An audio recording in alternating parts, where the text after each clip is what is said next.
She walked from the coffee shop, swaying as she went, and smiling as others noticed.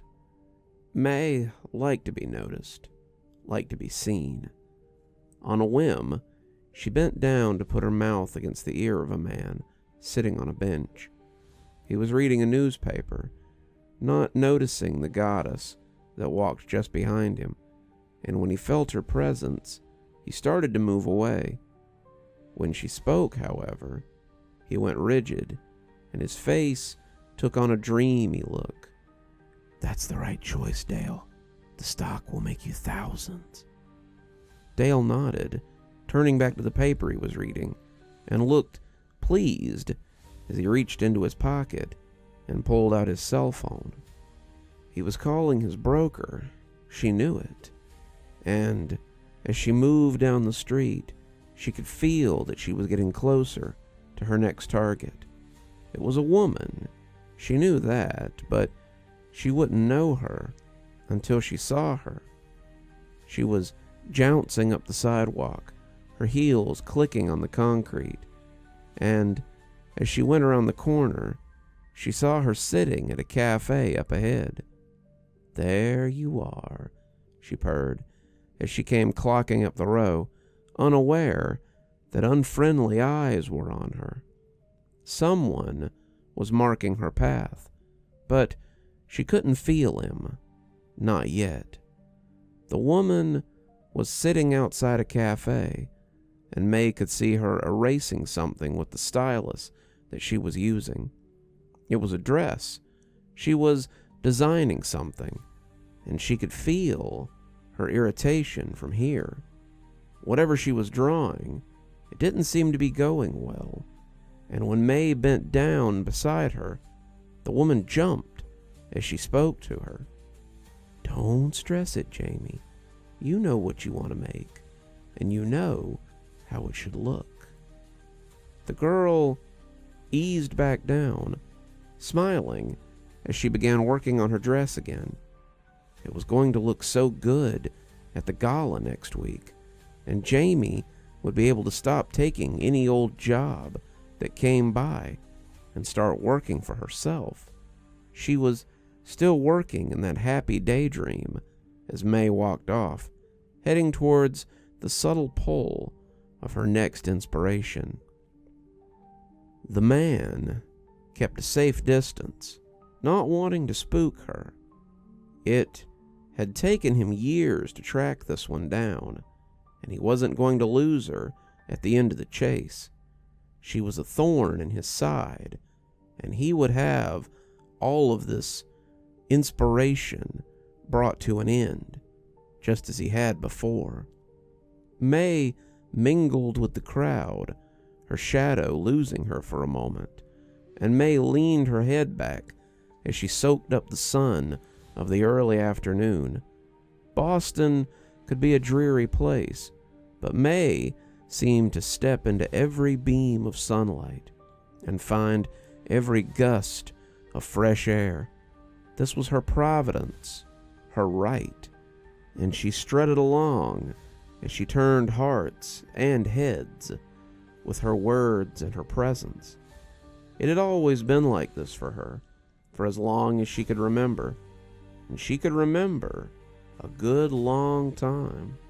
May had been young when the world was new. She had walked upon the skin of the earth since the gods worshipped by the people were as numerous as the stars. They did not worship her, not really, but they sought her favor. She didn't like to think of them as worshippers anyway, more admirers. They loved to love her, to call to her, to ask her favor, and some of them became her paramours. She touched them, and they were inspired, as it had always been. She was making her way to the next source of inspiration when something happened that made her cold in her nethers. She felt the desire to inspire these mortals like a steady heartbeat through a vein, the need to enlighten, to better them, ran through her head like a living current, and she always wondered if this had been what caused the downfall of Prometheus. Did he feel that pulse too? That need to inspire so deep within him that he gave the humans that first spark of godly wisdom and was damned for it? Who knew? No one seemed to know where any of those ancient squabblers had gone to, if they had existed at all. May couldn't say, but she thought she had known once. She shook her head. She was scattering again. The pulse going through the vein of creativity was thrumming like an angry tooth. It was like a blood vessel with an occlusion, and she could feel it threatening to dam. But then it began to slowly push again, sending the inspiration back to the source. That could mean only one thing. It meant he was back at work.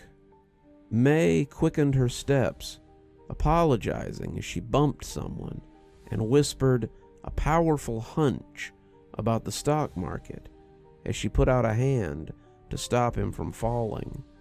If that old devil was up to his tricks again, then she needed to get scarce. If he so much as sniffed her, doing what she had been made to do, then she would be just another puff of dust in the wind. The world needed muses, angelic and otherworldly, and there were very few of her kind left. She could be the last, for all she knew, and that was a sobering thought. She came around the corner, seeing the park where her next inspiration sat, but it was who he was talking to that made her pull up short. He was talking to one of them. A demon had touched him. The youth was handsome, his suit well tailored, his kinky black hair cut tight to his head, and his smile was like to charm the birdies from the trees. He was young, younger than most who trucked with devils, but that was undoubtedly what he was doing. He was offering the man his hand, a contract between them, and as they shook, it was like Zeus himself had thrown a thunderbolt into her skull. The connection between them sputtered, severed at the artery, and she stumbled into someone as she took hold of a nearby fence. That was when she felt it. She was collecting her wits, trying to get moving again, but she had felt the eyes of a hunter on her. It was him. It was the smiling devil, and she glanced behind her as if expecting to see that old reaper grinning from the crowd. She didn't, but she knew he was there. He would get her if she wasn't careful, and she needed to be careful. She needed to move, to leave town, to go somewhere else, but she was stumbling. Her head hurt so much, and as she stepped onto the road, someone pulled her back onto the sidewalk an instant before a taxi would have splattered her. "You okay, miss?" the man asked. She looked up and saw the man with the guitar as he looked at her hopefully. He was a musician, a busker, with a part-time job at a local bistro, but she could see the potential. He could be great. He could be very good. And when she kissed him, his apprehension melted away as she pushed her divine inspiration into him. In a few days, he would write a song. A few weeks after that, he would get a standing ovation at the bistro when he sang it on a whim. And a year later, he would be offered a contract by a major label as his song continued to see popularity both online and off. He would never have to suffer for his art again, and that might even make her death worth something if it came today.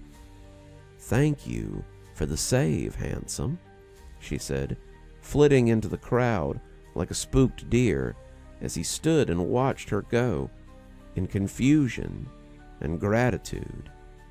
She fled, her mind racing with the best course of escape, but no matter how far she went, the eyes were always on her. She began to catch glimpses of him, that dark-suited rogue. He stared at her behind the glass window of a bakery. He glared at her from an alleyway. He grinned at her from beneath the canopy of a bistro, and then walked toward her with a crowd that was escaping from a crowded bus. She backpedaled, looked for an escape, and saw the alley. She ducked down it, running as she looked behind her, and when she crashed into the wall, she felt her teeth come together painfully. Trapped, dead end, and the shadow that blotted out the late afternoon sun was absolute. "Well, well, well," he said, his boots clumping on the pavement as he approached her. "It seems like every time I kill one of you, another pops up. It's beginning to feel like squashing cockroaches." She was desperate, looking around like a trapped rat, but she could find no escape. She stumbled left, feigning a turned ankle, but he didn't fall for it. When she corrected and eeled to the right to get around him, his hand came out and pinned her to the wall by the throat. The uneven bricks bit into her skin, and she writhed as he held her there. No one came to her aid. No one saw them down the shadowy alley, and if they did, they pretended not to. City people were friendly. Well, friendly enough, but they had gotten used to not getting involved in things that were not their business. "You are nearly as insufferable as my angelic counterparts, but easier to kill by far," he growled. "Please," she wheezed, his fingers cutting off the air. "Mercy." "Mercy for my competition? Why should I? I've done you no harm. I've never stolen from you or hurt you in any way." The old devil rolled his eyes. "Your kind always say this, but then you steal my money and hurt my business. It hardly matters anyway. Our kind have fought since time was young." "Please," she hissed. "Please, I... She floundered, but her words were stolen as he leaned in close. "Enough. I'm done talking." He pressed his mouth close to hers, looking like some old corpse with his purchased woman. But as their eyes locked, she felt her power slipping from her. He was drawing her inspiration from her. He was draining her of her reason to be, and she could feel herself shriveling. He was draining her, her life flitting away, and as she fell to dust, he let her go and watched her float away. Lucifer Jones came slowly up the alley behind him, watching the dust sift away in the breeze. "Did you sort your business out, boss?" Mr. Sereph watched the remains slip silently away, feeling her power fill him, enhancing his own surplus of bought talent. The Muses could be annoying, those ancient whisperers of a bygone age, but their power could always be counted on to supplement his own. It would bolster the deal that Lucifer had struck today, once they drew it out, and Mr. Sereph smiled as he thought of the wealth to be made from such a talent. "I did, Mr. Jones. I trust you have sealed the deal with Mr. Ferris." "Was it ever in any doubt? He's coming to the office this evening." "Excellent," Mr. Sereph intoned. "In the meantime, I believe I might like some dinner. The chase, you see, always leaves me ravenous." "You're still here. Thanks for stopping by. Dr. Plague here. Always a pleasure to see all my new and old viewers coming by for another one of my spooky tales. If you'd like to support the show, you can always take part in one of our channel offers through Fume or Aura, or you can just click on another video when they come up. I'd really appreciate it. For our newer viewers, we also have lots of playlists and other things if you'd like to get caught up. I know some of my series have been going on for quite a while. If you'd like to get my latest book, there's a link down below that'll take you to my Amazon page. Towesey Homestead just came out, so if that's something you'd like to get your hands on, go ahead and have a look down there.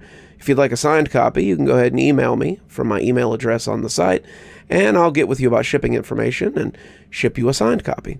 If you'd like to support the channel in a more monetary fashion, we also have membership through YouTube, and we've got a Patreon that you can get the information for in the description.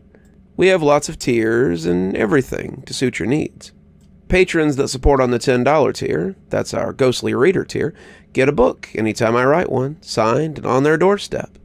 As you may have noticed, there's a list of patrons and members on the screen, and I'd like to personally thank every one of them for taking a hand in the future of this channel. Well, that's enough for tonight. Dr. Plague, signing off. Have a wonderful evening.